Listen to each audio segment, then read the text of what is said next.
इस news के प्रायोजक हैं Afzan juice and falooda, Painter Chowk, Bijapur West, Solapur.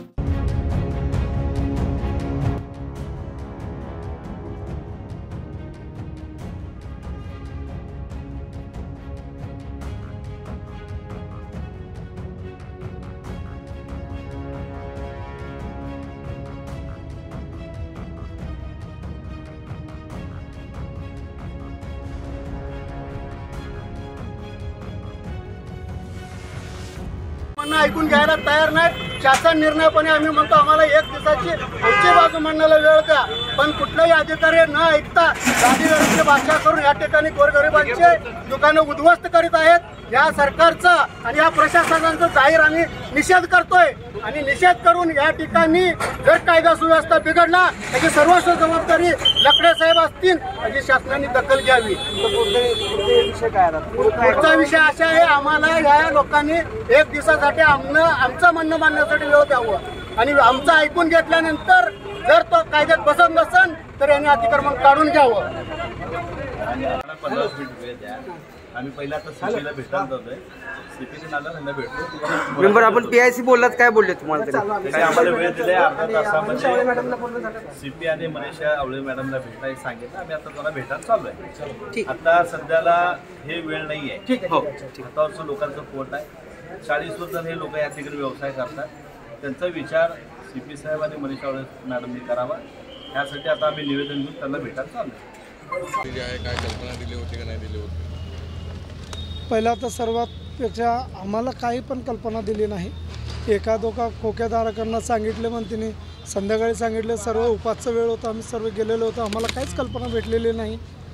आत्ता पण त्यांना आम्ही विनंती केली होती की बाबा आमचा उपास आहे, रमजानचा सण चालू आहे, आम्हाला फक्त थोडी मोहलत द्या, आम्ही स्वतः काढून घेतो। आता तुम्ही एवढं मोठं नुकसान केलं, काय भेटलं? आम्ही नेहमी तुम्ही म्हणता की बाबा उपोषणाला जागा नाही, नेहमी आम्ही दुकान बंद करून आम्ही स्वतः या आंदोलनांना सोबत देतो, जागा देतो। एवढं असून सुद्धा पण तुम्ही गोरगरिबाचं नुकसान केलेलं आहात, हे लक्षात घ्या तुम्ही। किती वर्षापासून हे कमीत कमी 40 ते 45 वर्षापासून आहेत। आता अतिक्रमण आहे म्हणून तुम्हाला किती वर्षापासून लढा सुरू होता तुमचा महापालिका? हे कमीत कमी 20-25 वर्ष झालं लढा सुरू होता। याच्यामधनं महापालिकेनं पावत्यासुद्धा दिले होते, ज्याचे अधिकृत आमचे पावत्या आहेत, बॅच बिल्ला आहे आमच्याकडं। असं नाही की बाबा नाही म्हणून नाही, आमच्याकडे बॅच बिल्ला आहे, सर्व आहेत, असूनसुद्धा पण हेच कारवाई केलेली आहेत। काय भूमिका असणार? आमची एवढीच भूमिका आहे की CO साहेब मॅडमच्या इथं आमचा ठराव झालेला आहे की खोके आम्हाला पुरण बनवून द्यायचा। त्यांच्याकडे प्रस्ताव असतानासुद्धा पण तिने आमच्यावर कारवाई केलेली आहे। कारण की एखादा GR म्हणतो की तुम्ही त्याच्यावर 10 वर्ष राहिलं, 15 वर्ष झालं तर तिथं काढू शकत नाही, इंटिमेशन देऊ शकतात। आम्ही 40-40 वर्ष राहतो इथं, महापालिकेचे आमच्याकडे पावत्या आहेत, पावत्यासुद्धा राहूनसुद्धा पण तुम्ही काढता म्हणलं तर हे काय तुम्हाला माणुसकी आहे का नाही प्रशासनाला? एवढं सांगतो मी तुम्हाला। मी त्यांना सांगितलं आमचा उपास आम्हाला थोडा वेळ द्या, मोहलत द्या, तर ऐकले नाही साहेब।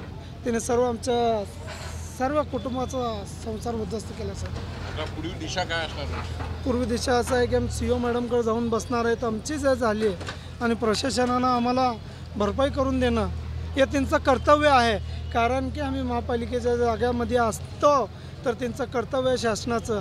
आम्ही अधिकृत नाही दादा, आमच्याकडे पावत्या आहेत, बरेचसे लोकांकडे पावत्या आहेत, टॅक्स भरलेले आहेत। आम्ही कोर्टात सुरू होता ना प्रकरण? कोर्टात सुरू होता दादा, सुरू पण होता।